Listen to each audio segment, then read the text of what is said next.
Well, hello, everybody. It's the Dennis and Andy Show movie review just for you. That's right.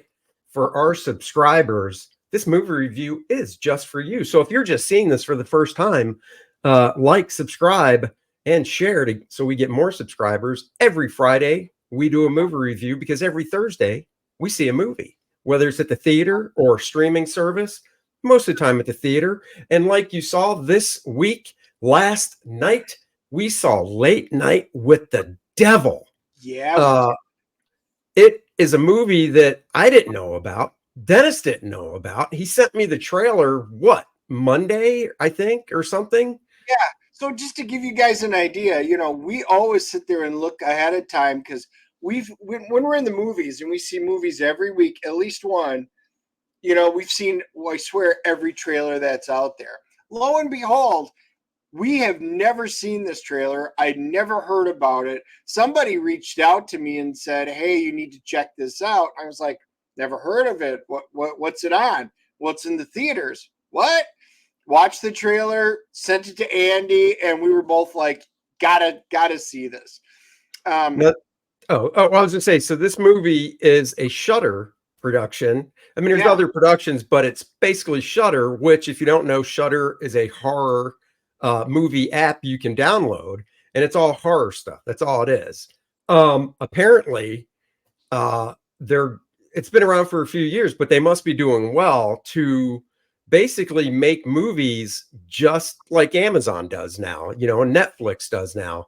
And they're actually getting them into theaters. And the thing was, before this movie, you always see a litany of trailers. I swear to God, every trailer was a Shudder. I yeah. mean, almost every one. I was going to Um, mention that, they've got some with Nicolas Cage coming out, but yeah. these were all horror genre films that I was like, "Oh, never seen that one, never seen, oh, didn't see that one, not that one." But so there's a bunch of them coming out, and quite a few of them piqued our interest.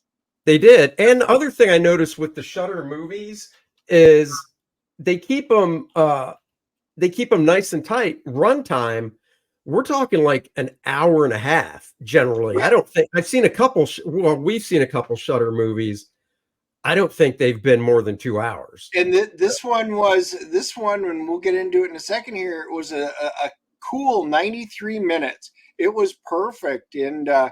the reason we did the premise behind this movie is this takes place in 1977, but Johnny Carson had a rival, a fictitious rival named Jack Delroy, hosting the syndicated talk show Night Owls that has long been a trusted companion to insomniacs around the country.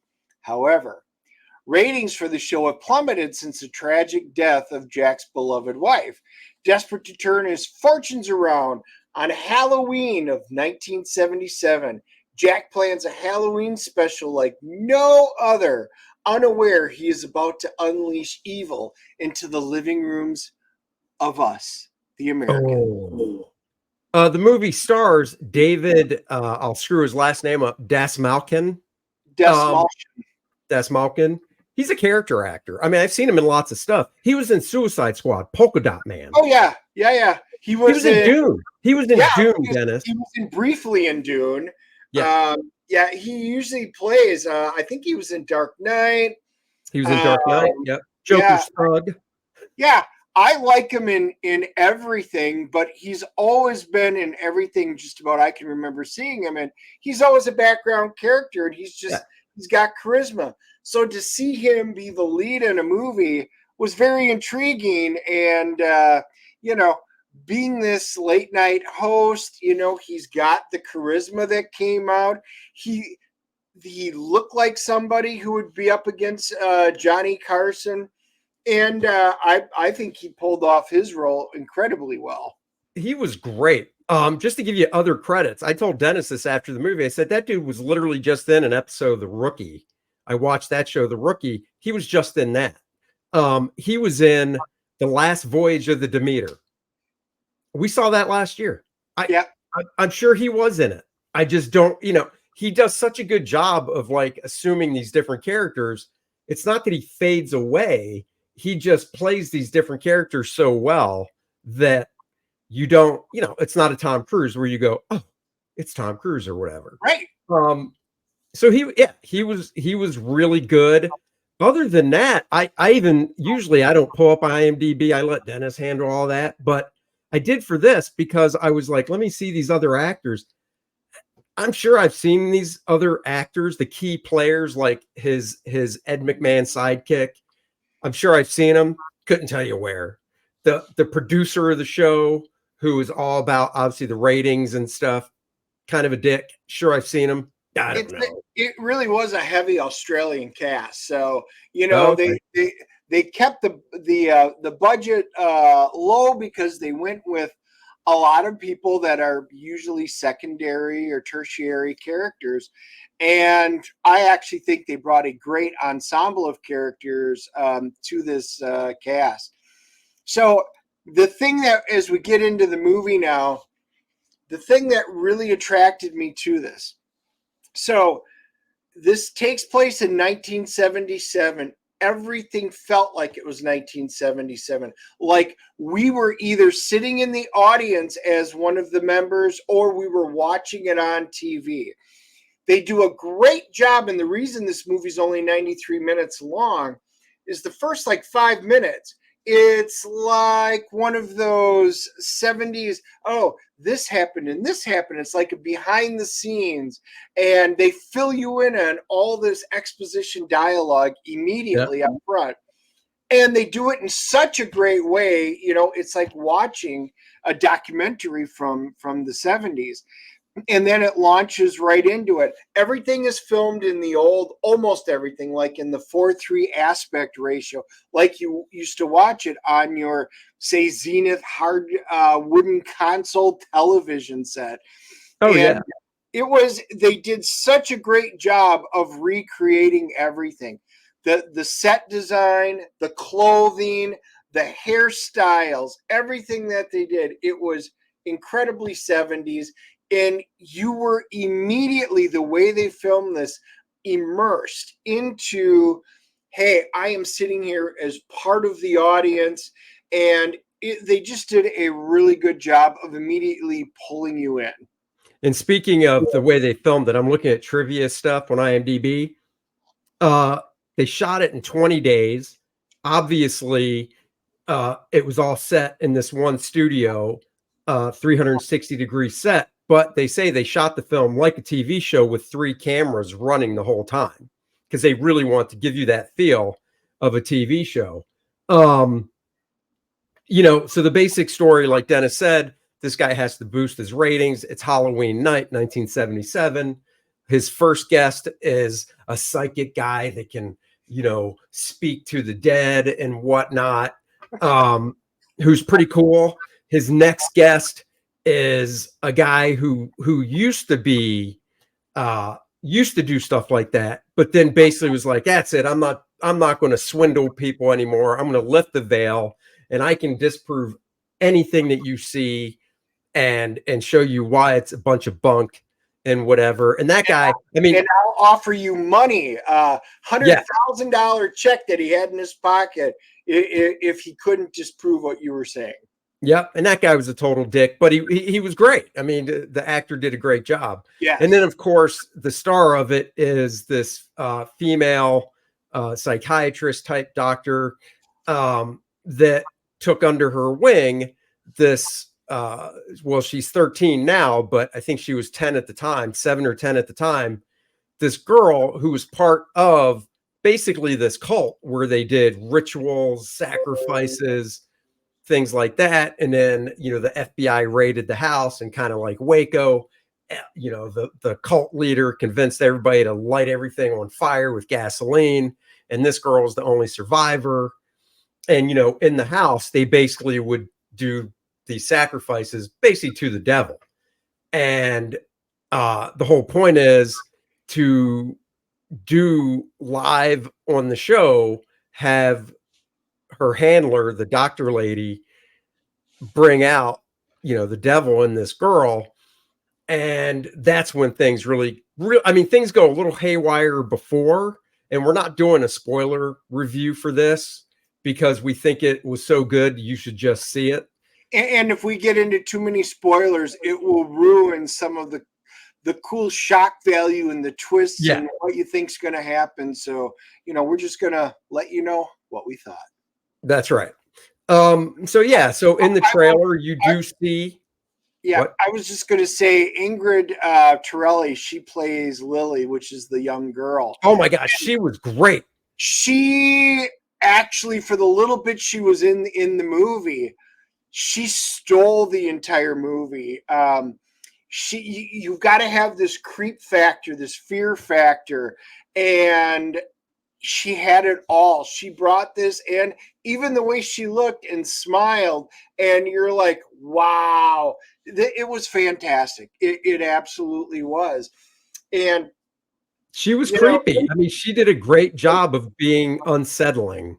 yes, Uh, exactly. And Christa, which was the first guest, he was very much like a charlatan, and that's what you would expect him to be. But then that takes a great twist, which is fun to watch, and he wound up being an interesting character. Um, Laura Gordon plays June, which is the I guess parapsychic scientist, and yeah. she was great. She when she has to be earnest, she is. When she's trying to say, "Look, you need to listen to me. I'm an expert in this," and she comes across as very credible. And Carmichael is the bad guy, the skeptic, played by Ian Bliss, and you hated him throughout the entire movie, which means he did his job great because he really is the antagonist in this in this story.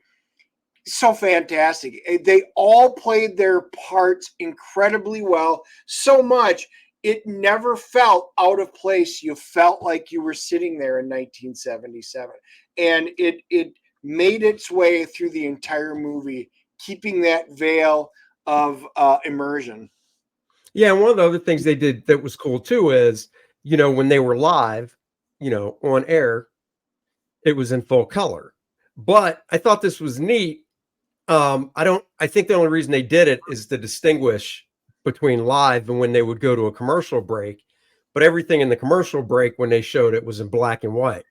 Um, like I said, it doesn't make any sense because why would it be except to distinguish live on air out to Well, masses? I think they did it for a specific reason. It wasn't to distinguish that. I think it was very much like the Blair Witch Project and stuff Mm. like that, where it's the handheld cam. The color is what everybody's viewing it in there.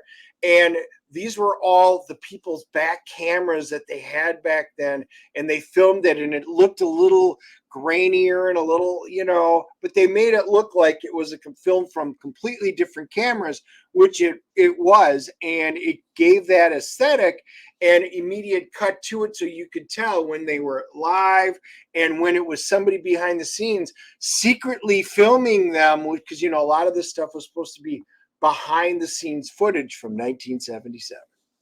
Oh, that's a good point. That's a good point.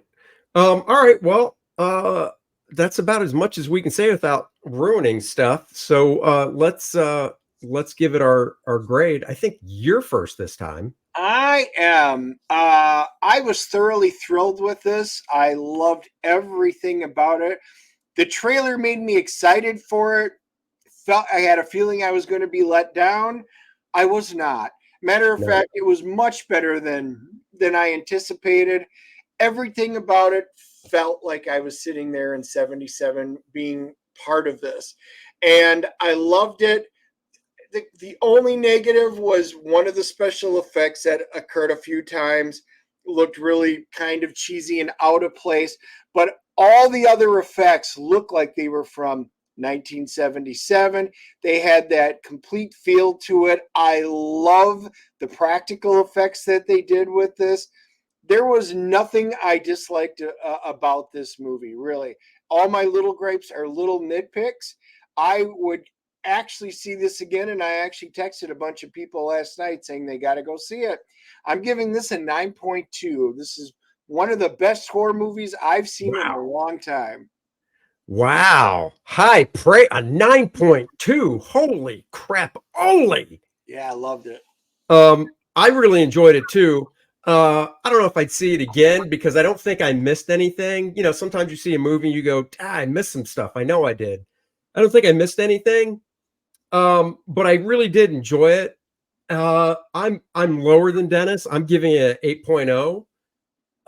Still high grade. I mean, that's a high grade. And when you average them out, you get probably around an 8.5. So I thought the performances were great. I really liked the actor that played the lead, and the girl Lily, that actress, was just great because she just was so creepy. So yeah, so I'm giving it a 8.0. So there you go. What's IMDb giving it? IMDb is giving it a 7.5. So they are thinking it's a solid movie. Rotten Tomatoes. Wow. The critics are giving it a 97. Really? Yeah. That surprises me, but wow. And the audience is at an 82. Well, look at that. Well, that is fantastic. So, guys, wow, if you want to see everybody agrees on a movie. Yeah. You know, the only drawback I would give it, but it's because they were going for that 1977 feel, is on the big screen, it's the TV square type format. So it actually doesn't take up the full screen. Yeah. That's minor. You get used to that within the first 5 minutes or so, and then you don't even realize it anymore. So that's a minor quibble, but just to let you know. So go check that out. And also check out Kor-Drath, The Awakening, guys. We are a little over a week away. Next weekend, we'll be launching it because this weekend we're going to be at a con, which we'll talk about. So go sign up, because when you sign up and back the book, you will get this beautiful Adriana trading card drawn by me, colored by the awesome Kelsey Shannon. There she is in all her glory. Go great with the Lilith trading card. Of course, there is the main cover by moi and Dan Lawless, the homage cover by myself, where I even colored it. We've got the beautiful Budroot variant cover. You're like, hey, that looks strikingly familiar, because it pairs up nicely like a fine wine with the perfect steak with the Lilith cover he did for the first book. Get them both. They both will be available, but if you already have the Lilith, you got to get this one as well. And if you missed the first book, we do have some of the originals, but we're doing a second print, second chance, with a new cover by Budroot featuring Lilith, and that is that. So guys, check that out. And like I said, this weekend, where are we going to be, Dennis? We are going to be in Greenville, South Carolina at the awesome SC Comic-Con once again. That's right. SC Comic-Con, and it is a big show. It is their 10-year anniversary. You got William Shatner. Dennis cannot wait to go suck up to William Shatner.